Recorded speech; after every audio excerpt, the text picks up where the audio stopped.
Friends, మీలో చాలా మందికి అయితే ఈ రోజు వచ్చి ఉంటుంది. అసలు మనం ఎందుకని దసరా పండుగ రోజు కేవలం జమ్మి చెట్టుని మాత్రమే పూజిస్తాము అంటే నా ఉద్దేశం అవి కాక చాలా చెట్లు ఉన్నాయి కదా. అంటే తులసి చెట్టు కానీ, లేకపోతే వేప చెట్టు కానీ, లేకపోతే మర్రి చెట్టు కానీ. అయితే మరి జమ్మి చెట్టుని మాత్రమే ఎందుకు పూజిస్తారు? యాక్చువల్గా మన తెలుగు రాష్ట్రాలు అయిన తెలంగాణ మరియు ఆంధ్రప్రదేశ్ వంటి రాష్ట్రాల్లో మనము దసరా పండుగ రోజు జంబి చెట్టు ఆకులను బంగారంగా భావించి మనం వాటిని మన రిలేటివ్స్తో పంచుకొని దసరా శుభాకాంక్షలు చెప్పుకుంటాము. అయితే మరి కేవలం జంబి చెట్టు ఆకులే ఎందుకు? ఫ్రెండ్స్, దీనికైతే చాలా రీజన్స్ అయితే ఉన్నాయి. అందులో ఫస్ట్ రీజన్ వచ్చేసి మహాభారత సమయంలో పాండవులు 12 సంవత్సరాల పాటు అజ్ఞాతవాసానికి వెళ్లాల్సి వచ్చింది. ఇక పాండవులందరూ కలిసి జంబి చెట్టు పైన వాళ్ళ వెపన్స్ అన్నింటినీ దాచిపెట్టి అజ్ఞాతవాసానికి వెళ్లిపోయారు.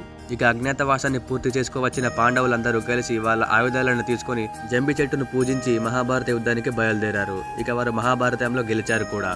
ఇక అప్పటి నుంచి జంబి చెట్టుని గెలుపుకు చిహ్నంగా భావించారు. ఇక సెకండ్ రీజన్ ఏంటంటే శ్రీరాముడు లంకా నగరానికి రావణాసురుని సంహరించడానికి వెళ్లే ముందుగా జంబి చెట్టుని పూజించి వెళ్ళాడు. అంతేకాకుండా రావణాసురుని అంతం కూడా చేశాడు. పురాణాల ప్రకారంగా శ్రీరాముడు జంబి చెట్టుని అపరిజిత దేవి అంటే దుర్గాదేవి యొక్క రూపంలో ఉన్న పవిత్రమైన చెట్టుగా భావించి జంబి చెట్టుని పూజించాడు. ఇక థర్డ్ రీజన్ వచ్చేసి జంబి ఆకులను చాలా మంది బంగారంగా భావించి వాటిని దసరా పండుగ రోజు మంచిగా పూజిస్తారు. ఎందుకంటే వారికి జీవితంలో మంచి సంపద మరియు విజయం లభిస్తుందని నమ్మకం.